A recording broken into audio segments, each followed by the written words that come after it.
인사드립니다. 저는 청년부 회장이 아니고 담임 목사 이경희입니다. 반갑습니다. 예.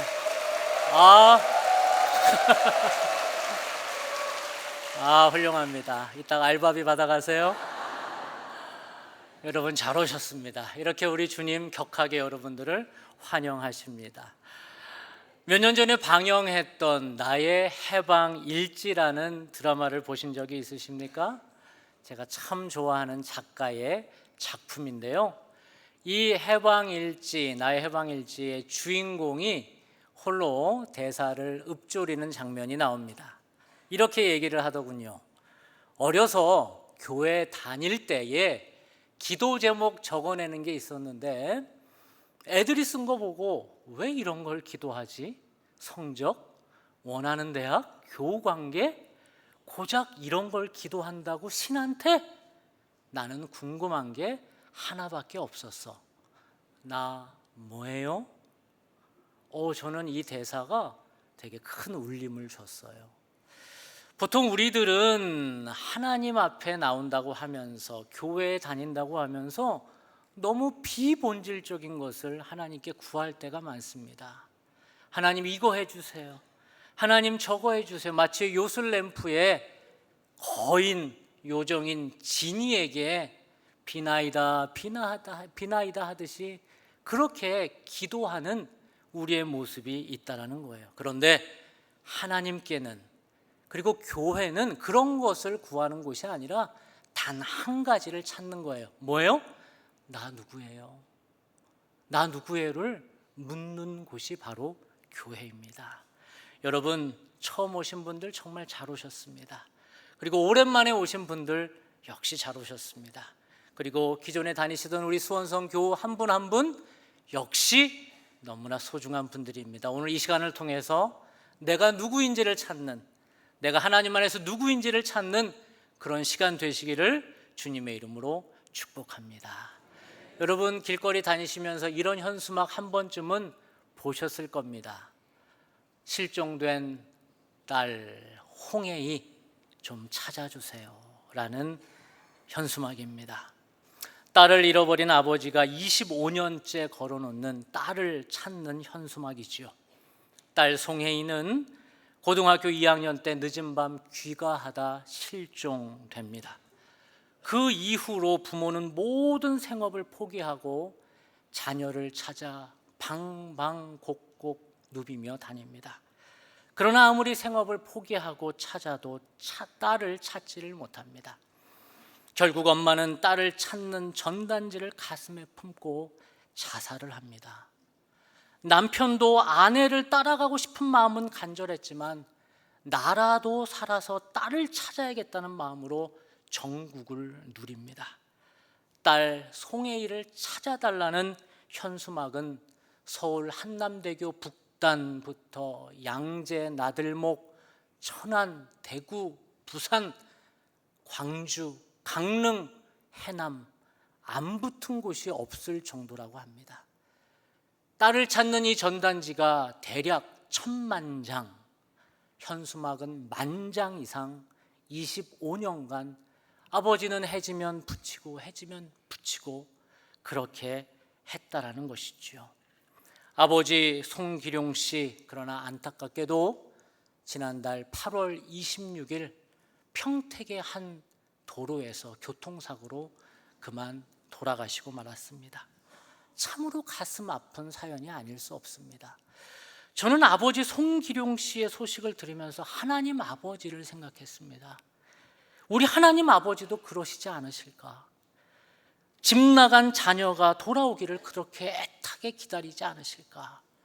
전국 방방곡곡 다니시면서 그 현수막 붙이시면서 내 아들아 딸아 돌아와라 라고 그렇게 외치며 다니시지 않으실까?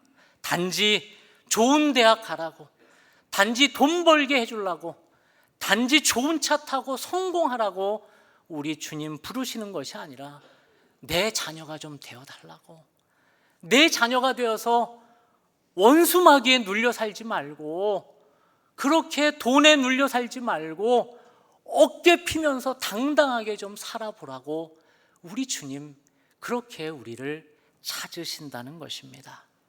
성경에서 하나님 아버지의 마음을 잘 보여주는 이야기가 있습니다. 그 이야기가 바로 오늘 본문의 이야기입니다. 한 촌부에게 두 아들이 있습니다. 둘째 아들이 유산을 달라고 합니다. 아니, 이런 배은망덕한 놈이 있나? 아버지가 살아계신데 유산을 달라는 말은 무슨 말이에요? 아버지 죽으라는 말입니다. 이런 아들의 요청 앞에 아버지는 아들 두 몫을 나눠서 둘째에게 건네줍니다. 아들은 그리고 호기롭게 집을 떠납니다. 이 그림은 렘브란트가 그린 드로잉입니다. 말을 타며 떠나는 아들, 말도 고개를 숙이고 엄마도 고개를 숙이고 아들도 고개를 숙이는데 홀로 얼굴을 들고 당당하게 내 스스로 내 삶의 주인이 나다라는 마음으로 길을 떠날 채비를 합니다. 그러나 그의 말로는 참으로 비참해집니다. 결국 아들은 돈을 다 탕진하게 됩니다. 그 돈을 허랑방탕하게 쓰게 되지요. 결국 아들은 허기진 배를 채우기 위해서 돼지들이 먹는 쥐엄 열매로 전전긍긍합니다.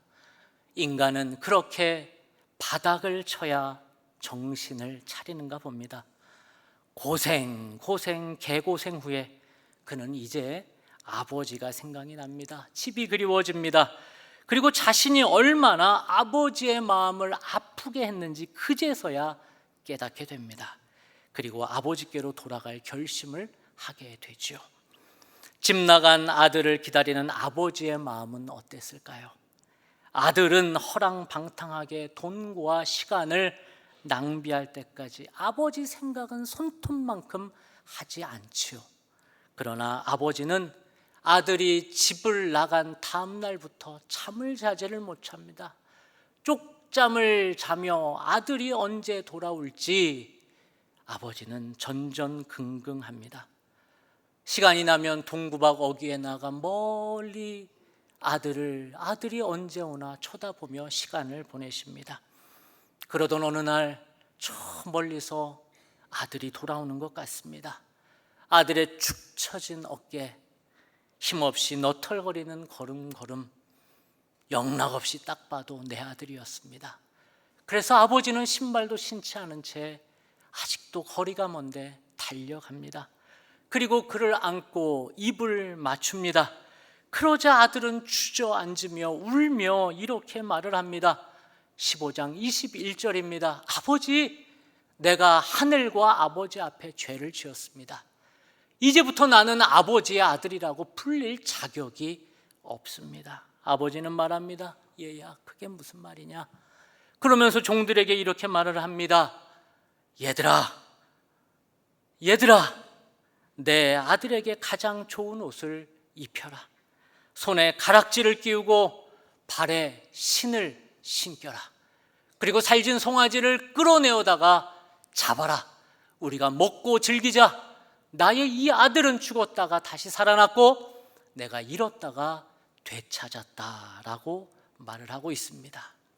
여기서 우리는 하나님 아버지의 마음, 두 마음을 한번 보려고 합니다.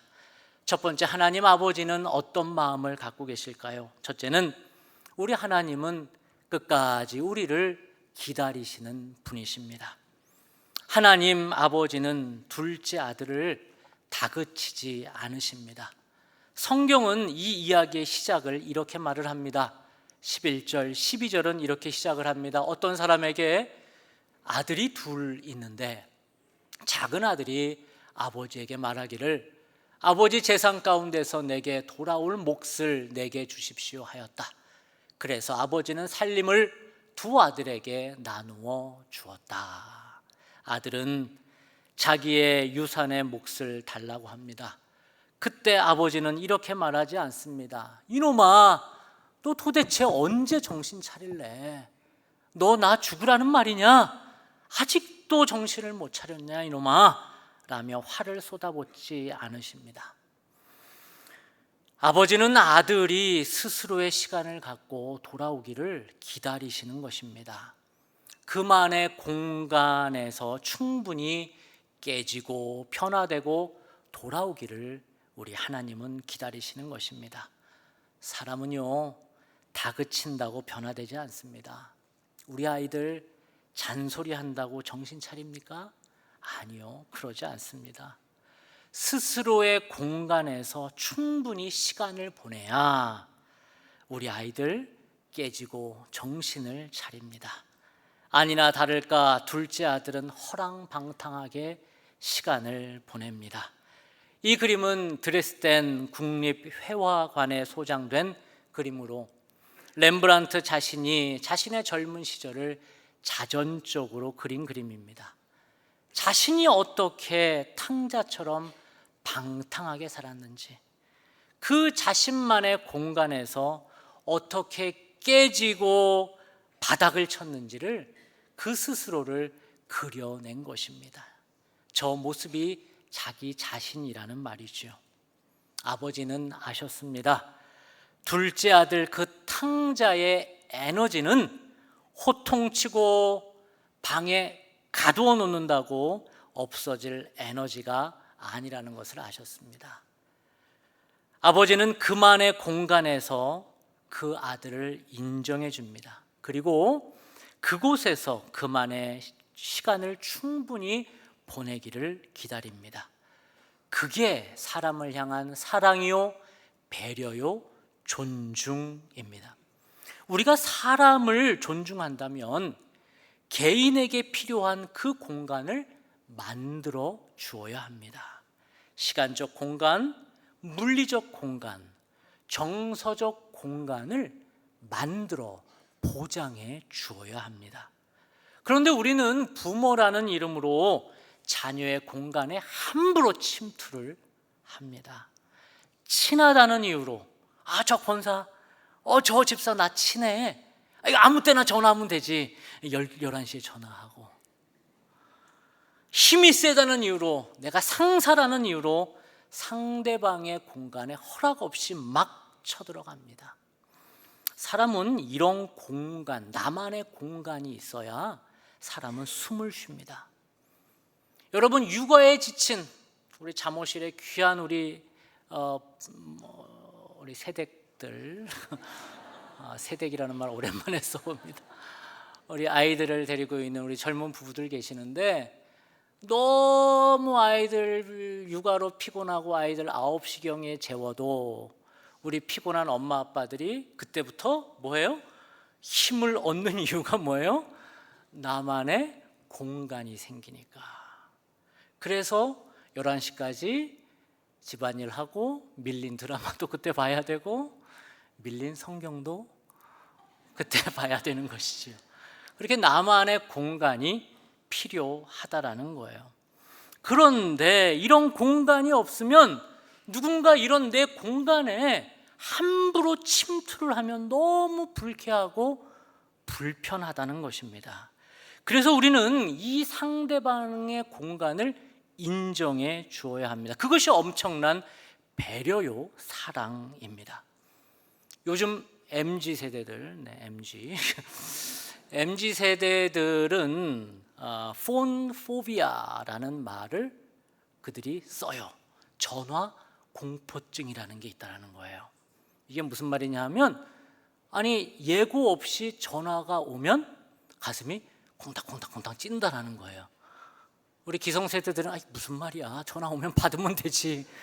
그런데 우리 MZ들은 전화가 오면 이 뭐야, 불편하다라는 거예요. 그래서 그들은 친구끼리 뭐 해요? 주로 문자나 카톡으로 대화를 합니다. 아니 그래야만 한다고 생각을 하는 거예요. 그러다 전화가 필요하면 뭐 해요? 나 전화해도 돼? 라고 물어본다는 거예요. 그게 그들만의 국룰이라는 거예요. 내 선을 넘지 말라는 것이죠. 그래야 서로를 존중한다고 여기는 것입니다.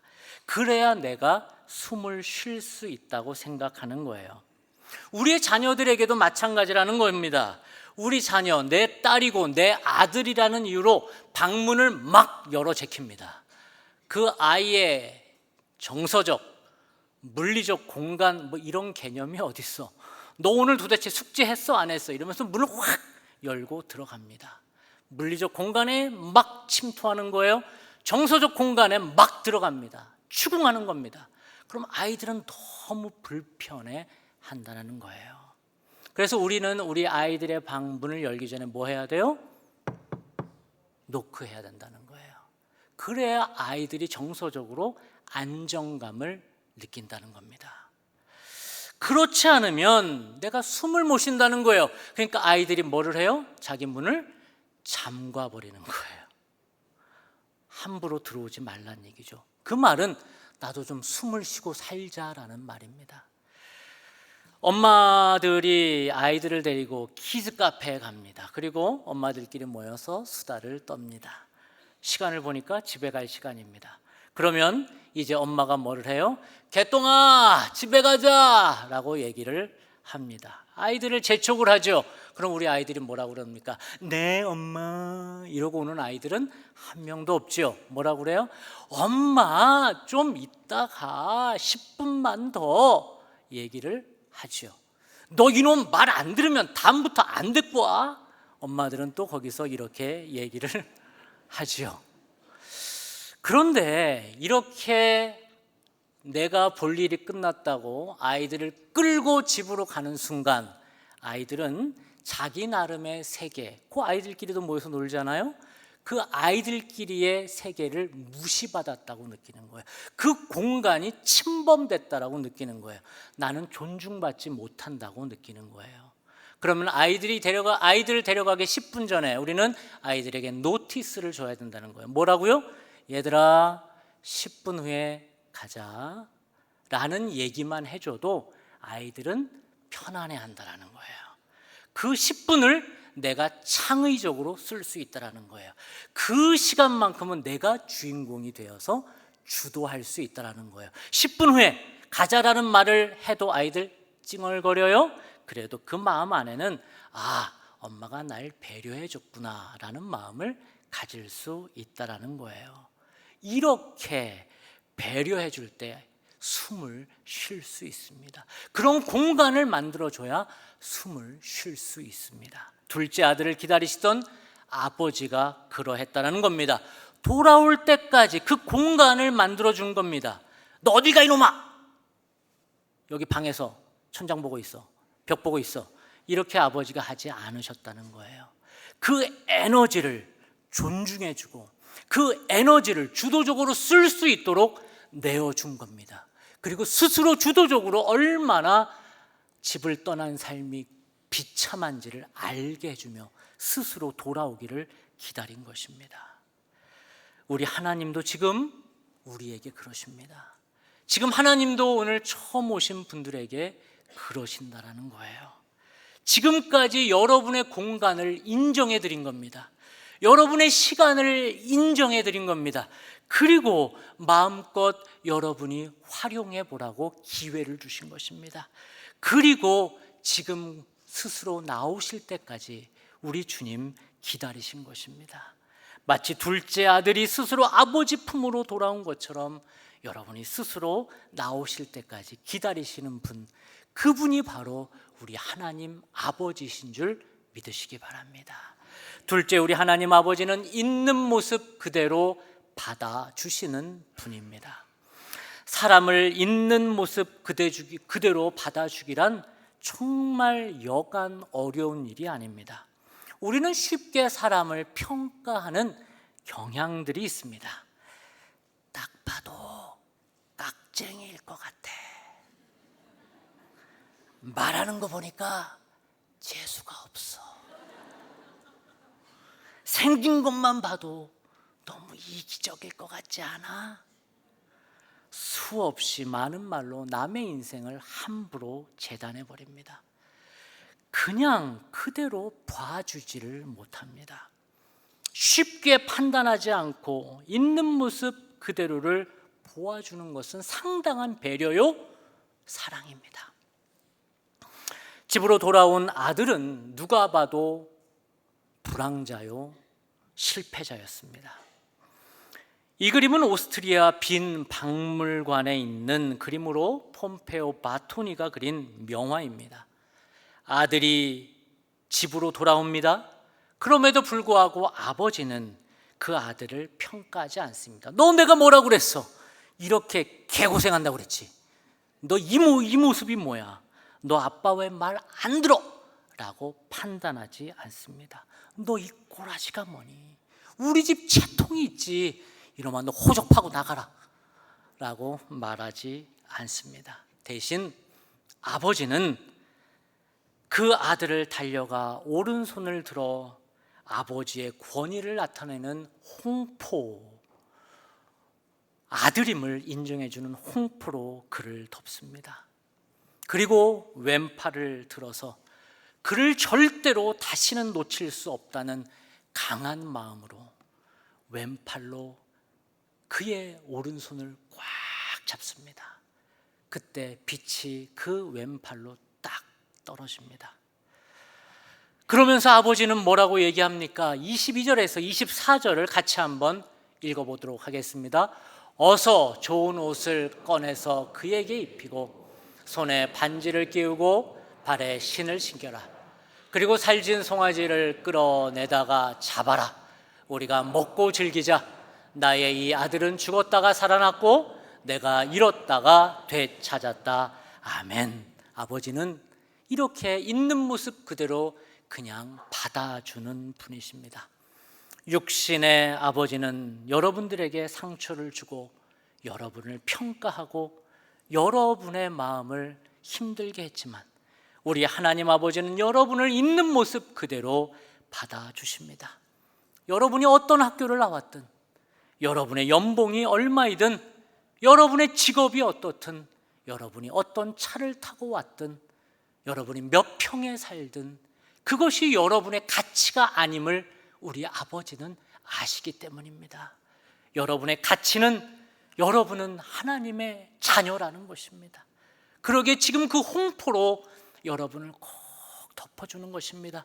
그리고 한 팔로 여러분을 꽉 잡고 내가 더 이상 너를 놓치지 않겠다고 우리 주님 말씀하십니다. 왜냐하면 여러분은 하나님의 자녀이기 때문입니다. 저에게는 두 자녀가 있습니다. 큰 놈이 벌써 대학교 4학년입니다. 만약에 이놈이 졸업을 해서 취직을 해서 연봉도 잘 받고 좋은 차를 끌고 와서 자랑을 한다고 칩시다. 그때 제게 하는 말이, 그런데 당신이 누구요? 당신이 내게 해준 게 뭐가 있어? 라고 아버지인 저에게 그렇게 얘기한다면 제 마음이 어떻겠습니까? 여러분, 우리가 살아가면서 아버지를 잘못 짓고 살아갑니다. 돈이 내 아버지라고 생각해서 그 앞에 무릎을 꿇을 때가 얼마나 많습니까? 명예가 내 아버지라 생각해서 그 앞에 벌벌 떨 때가 얼마나 많습니까? 건강이 내 아버지라 생각해서 얼마나 다이어트, 노후의 건강에 절절 맬 때가 얼마나 많습니까? 그러나 우리의 아버지는 하나님 아버지신 줄 믿으시기 바랍니다. 그 하나님이 지금 여러분을 부르시고 얘야 잘 왔다라고 말씀하십니다. 이 시간 모두 함께 눈을 감아 보시겠습니까? 눈을 감아서 이제 하나님 앞에 이렇게 한번 고백해 봅시다. 하나님, 제가 오랜 시간 방황하다 이 시간에 나왔습니다. 저는 저대로 노력을 참 많이 했고 잘 살아보려고, 그리고 저는 저 나름대로 정말 멋있게 살아보려고 노력했으나 너무 공허하고 힘들었습니다. 제 어깨는 너무 눌려 있습니다. 제 미래는 캄캄합니다. 열심히 살았지만 제 안에는 암세포만 있습니다. 열심히 살았지만 내 자녀들은 말을 듣지 않습니다. 이제 하나님 아버지가 내 아버지가 되어 주십시오. 이제 내가 하나님을 내 아버지로, 예수님을 나의 구주로 고백합니다 라는 분은 우리 두 손을 가슴에 한번 대어 보십시다.